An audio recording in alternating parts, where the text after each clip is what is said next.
Hi everyone, welcome back to Crypto Basics.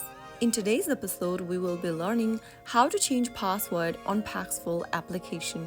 To change your Paxful account's password using your Paxful mobile app, first of all launch open the app from your device and log into your account by entering your correct credential.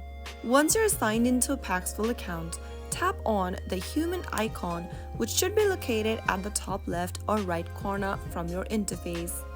After you open up this page, scroll all the way down and get to the Change Password option under Security.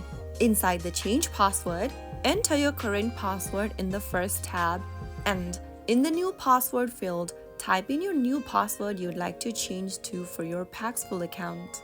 After entering both of the passwords in the text boxes, click on Save New Password, and this will help you change your password on your Paxful account easily.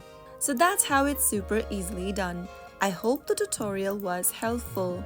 If it was, go ahead and give us a thumbs up. Don't forget to subscribe to our channel by hitting that subscribe button. Press the bell icon so that you'll never miss another upcoming upload from us. I will be back again in the next episode. Thank you for watching.